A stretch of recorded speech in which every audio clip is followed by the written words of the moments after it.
Greetings and salutations, malfeasance. There is nothing that I enjoy more than creating arbitrary hierarchies. And what hierarchy is more iconic, more dummy thick, more delicious than the high school food chain? I have observed and studied these ADHD-riddled snapback wearers in their natural habitat. I am the Jane Goodall of hormonal adolescence, but braver since teens are arguably more terrifying than chimps. Chimps don't know how to type slurs.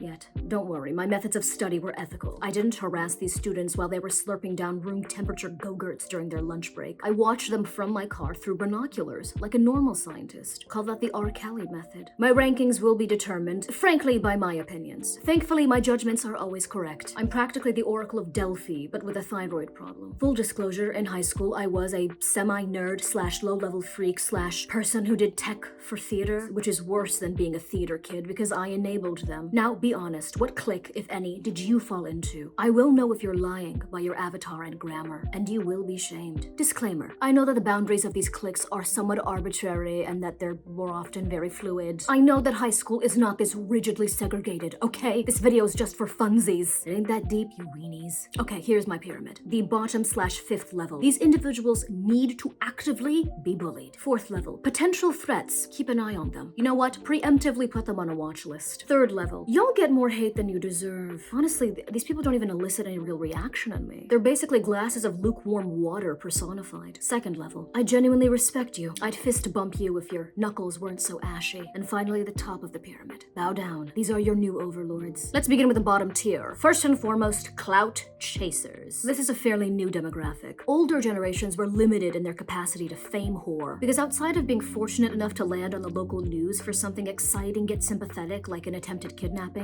getting on reality TV, or becoming a war criminal, the latter two accomplishments being equally reprehensible, by the way, you really didn't stand a chance of actually becoming famous, lest you succeeded in the den of gluten-deprived jackals that is Hollywood. Now that stardom has been democratized, we are bombarded with the saddest little entries in the fame lottery. Only consistent shaming will course-correct these adolescents. Jocks. I'm splitting this category into skinny jocks and thick jocks. Skinny jocks belong on this level, usually bougie sports. So we're talking soccer, lacrosse, polo, water polo in particular, being an equestrian, fencing, whatever sports upper-class children do to channel their bloodthirst. A trust fund baby with abs is a deadly combination. It's like handing a loaded gun to someone with Parkinson's. These people are going to end up drunkenly hitting a cyclist with their car and then backing up over them to make sure that the person doesn't report their license plate to the police. Now, a cyclist getting killed is not something that I oppose in principle. If anything, I would encourage it. But a rich person wearing pastel colors, evading the law, that I will not stand for. Conventionally attractive people. I'm not gonna call them hot because, you know, these are minors, but you know what I'm talking about. The chiseled brigade. A few years of ostracization is the best long-term solution to decreasing the amount of attractive adults who are mind-numbingly boring, or worse, have had no limitations in life. That's how you get poosh. They need a period of struggle in order to hone their other skills. Maybe they'll learn how to do cool skateboard tricks. Maybe they'll learn how to carjack. I don't know, something, anything. So that when they enter adulthood, they can make interesting small talk over a cheese plate at a dinner party, which is ultimately what human beings were put on this earth to do. Rich kids, same as their conventionally attractive peers,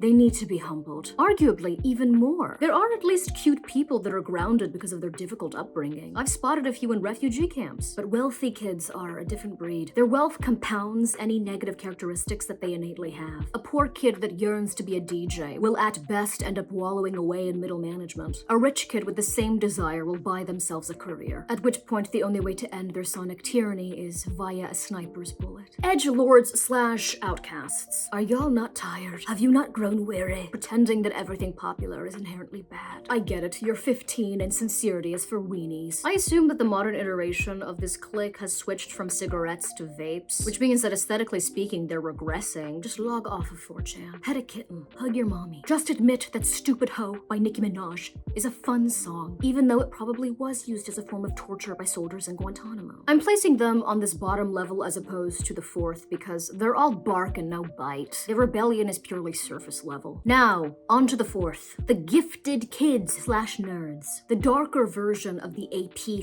/ IB crowd. These are the youths whose intelligence is only matched by their egos. Basic AP / IB kids just go on to become part of the intellectual working class, keeping Whole Foods in business. Gifted kids / nerds go on to become failed novelists atheists and functional alcoholics. Once they realize that they will never become the acclaimed intellectual or Silicon Valley tycoon they angrily told their classmates they'd be, they're gonna get 5150'd. Get the grippy socks. At best, they're gonna become an insufferable, curmudgeonly tenured professor at UC Berkeley or Vassar. Worst case scenario, they go full Ted Krasinski. They're ticking time bombs. Band kids. These diddlers would put Pee Wee Herman to shame. They do know how to play an instrument, which at least is a skill that could be financially lucrative, collecting coins on the subway or serenading/harassing couples on the street. Their pervy reputation does precede them, though, which is why while I attended high school 35 years ago, I avoided shaking hands with them. I don't know where those phalanges have been. Discord moderators in training. Playing video games does not make you part of a unique clique anymore, so I'm not going to call these people gamers. This is just the pupa stage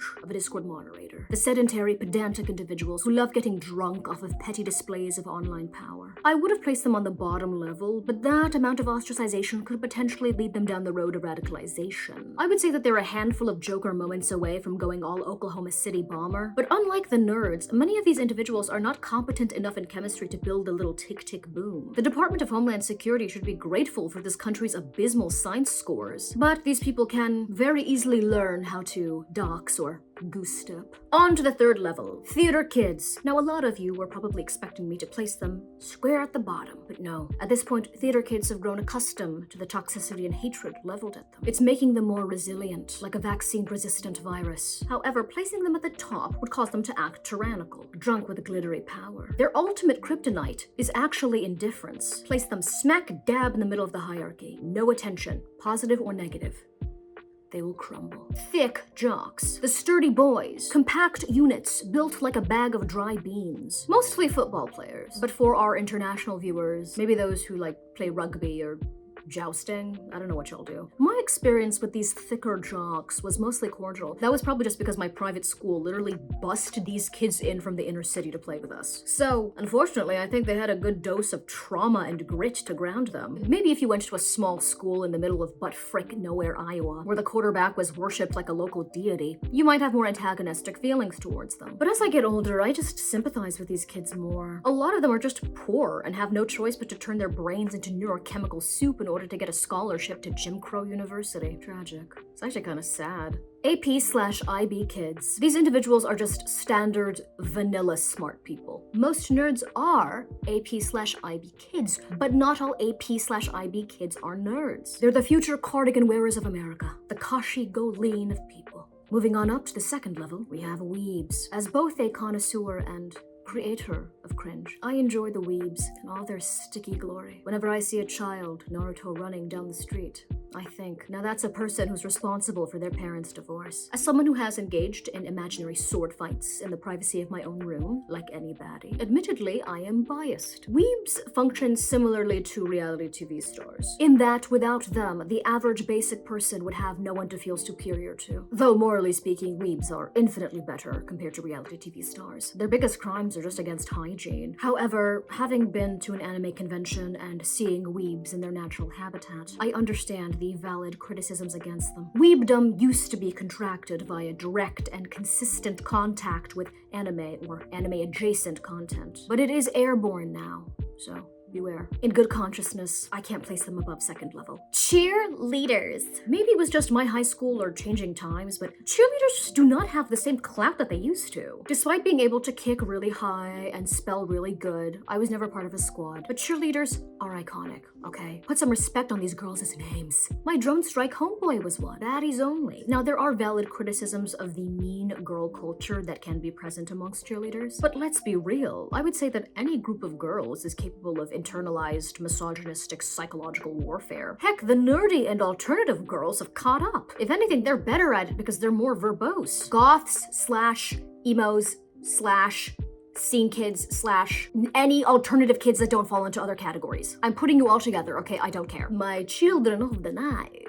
Y'all just make me giggle. All I see is just adolescents trying to find a sense of identity. And apparently a part of that is cosplaying as Elvira, or looking like you shoplifted a Vivienne Westwood collection. Iconic. I just love how all of the early 2000s emos are just adults now. Like they're just casually working as dental hygienists or something. The person whose plaque they're scraping off, they don't even know this person changed culture. And finally, at the very top, drumroll please, furries / miscellaneous freaks. I'm not using the word freak as a pejorative, okay? I mean it in the most adoring sense. I'm talking about genuinely odd people, okay? Not those with carefully curated quirks. I honestly think that once you ascend beyond a certain level of freakdom, you unlock the next step in human evolution. I think furries might actually be immune to certain diseases like scurvy or AIDS. Now, the kid that comes to school with a vampire cape gets to be prom queen. Godspeed, mon chéri. Now, you might be thinking that I'm being biased, and you'd be correct, but consider that these are the only people who can handle this level of power without abusing it. By virtue of their freakdom, there is a glass ceiling to the coolness that they can attain at that age within the confines of high school. There is a content that can come from understanding one's limitations. Plus, they don't seek or revel this kind of power. Could you imagine if one of the gifted nerds was in this position? They would force the school to put on a production of one of their short plays at gunpoint. If you gave one of the conventionally attractive teens this level of power, they would harness it and then appropriate some of the strategies of the clout chasers. They could graduate high school a multi-millionaire influencer. There is no freak / furry equivalent. If any of their content ends up going viral, it's only because it's being featured in some sort of cruel cringe compilation, or being used as clickbait in the thumbnails of commentary / reaction channels. Now, some of you might be thinking, what about you? Didn't you say that you were a freak and you became a luscious,